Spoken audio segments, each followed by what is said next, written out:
पुराणों में कहा गया है कि महादेव अगर अपने भक्त की भक्ति से खुश हो जाए तो अपने उस भक्त की रक्षा के लिए अगर धरती पर स्वयं आना पड़े तो भी महादेव जरूर आएंगे। महादेव को इसलिए देवों का देव कहा जाता है और देवताओं में श्रेष्ठ माना गया है। कलयुग में महादेव को प्रसन्न करने के लिए आपको तपस्या करने की जरूरत नहीं है। बस उनका नाम लीजिए और उनमें विश्वास बनाए रखे। ये सत्य घटना हैदराबाद की है, जब हैदराबाद भाग्यनगर हुआ करता था।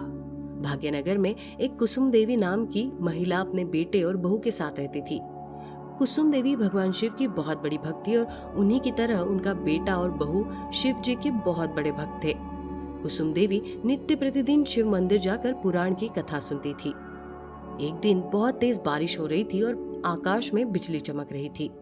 कुसुम देवी ने विचार किया कि आज वो कथा सुनने कैसे जाएंगी।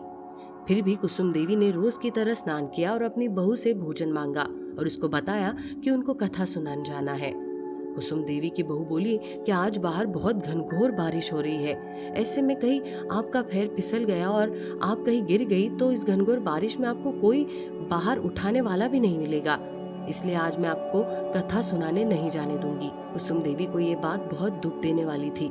कुसुम देवी बोली, बहू तुम कैसी बात कर रही हो, मंदिर में भक्त जरूर भगवान शिव की कथा सुनने आए होंगे। और फिर कुसुम देवी बिना भोजन के ही छाता उठाया और कथा सुनने के लिए निकल पड़ी। घनघोर बारिश, बादल गरज रहे थे, बिजली चमक रही थी, पर कुसुम देवी के मन में तो शिव जी विराजमान थे। कुसुम देवी को तो उसमें भी आनंद आ रहा था।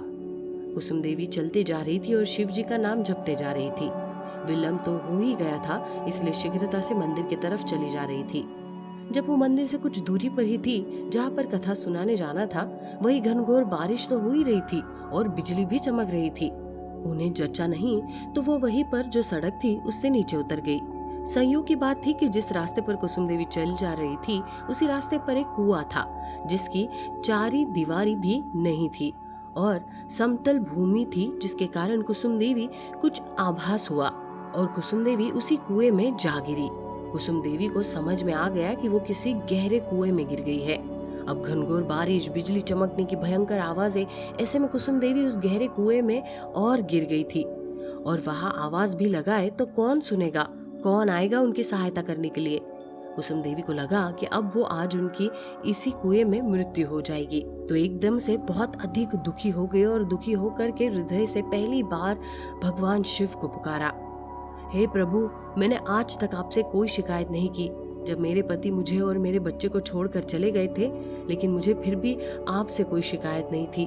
सभी दुखों सुखों को समान समझकर मैंने सहन कर लिया, परंतु भगवान, आज मेरा कथा सुनाने का दिन भी आपने मुझसे छीन लिया। प्रभु कृपा कीजिए। कुसुम देवी ने करुण स्वर से भगवान को पुकारा।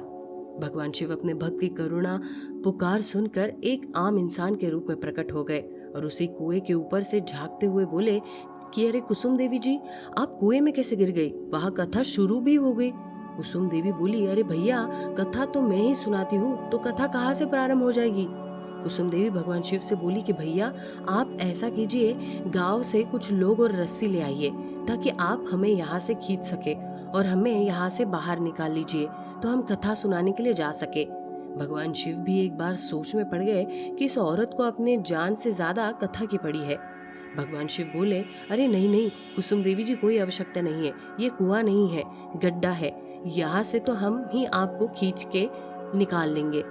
अरे भैया, कैसी बात कर रहे हो, यहाँ कुआं है और बहुत गहरा है। भगवान बोल रहे हैं, नहीं नहीं कुसुम देवी जी, आपको बारिश के पानी चारों तरफ भरे होने के कारण आपको समझ में नहीं आ रहा है। लाइए अपना हाथ दीजिए, हम आपको खींच लेंगे। कुसुम देवी बोली, अरे भैया, आपको दिखता नहीं है क्या कि मेरा हाथ आपके पास तक नहीं पहुंच सकता? तभी कुएं का पानी ऊपर उठने लगा और कुसुम देवी का हाथ भगवान शिव तक पहुंच गया। भगवान शिव ने कुसुम देवी जी का हाथ पकड़ा और हाथ पकड़कर उनको तिनके की तरह ऊपर उठा लिया। कुसुम देवी जी को कुएं में से उठाकर भगवान ने ऊपर रख दिया। कुसुम देवी भाव विभोर होकर बोले, भैया, हमें तो लगता है आप ही भगवान हो। तभी अचानक से कुसुम देवी ने पाया कि वो उस आदमी के साथ मंदिर के अंदर आ गई है और कुसुम देवी ने पाया कि शिव जी साक्षात उनके सामने खड़े हैं। अपने आराध्य देव को सामने पाकर कुसुम देवी रोने लगी और हाथ जोड़ शिव शिव जपने लगी। फिर भगवान शिव ने कुसुम देवी को बताया कि वो कुसुम देवी के भक्ति से खुश हुए हैं।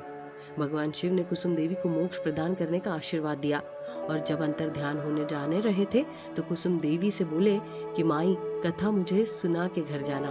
कुसुम देवी बहुत खुश हुई और अपने आंसू पोंछते हुए अपना सिर हिलाया। भगवान अंतर ध्यान हो गए। उधर कुसुम देवी की बहू अपनी सास के लिए खाना लेकर आई। वो बोली, माँ जी, मुझे माफ कर दो, ये लो खाना खा लो। कुसुम देवी अपनी बहू की सेवा देख बहुत प्रसन्न हुई और उसको पूरी बात बताई। उसकी बहू को तो विश्वास ही नहीं हो रहा था, लेकिन उसने बोला कि ठीक है माता जी, पहले आप खाना तो खा लो। कुसुम देवी ने बहू को भी साथ में खाने को बोला और उसी खाने में से भगवान शिव को पहले भोग लगाने को बोला। बहू ने जैसे ही ढकी थाली को खोला, वो देखते ही रह गई। पूरा थाल हीरो मोतियों से भरा था। ये देख बहू समझ गई कि उसकी साथ सच बोल रही थी। फिर दोनों सास और बहू ने मिलकर शिव पुराण की कथा सुनी और अपने घर चले गए। अगर आपको ये वीडियो पसंद आया हो तो इस वीडियो को ज़्यादा से ज़्यादा लाइक करें और शेयर भी करें और कमेंट बॉक्स में हर हर महादेव लिखना भी ना भूलें। आप पर भी महादेव की कृपा बनी रहेगी।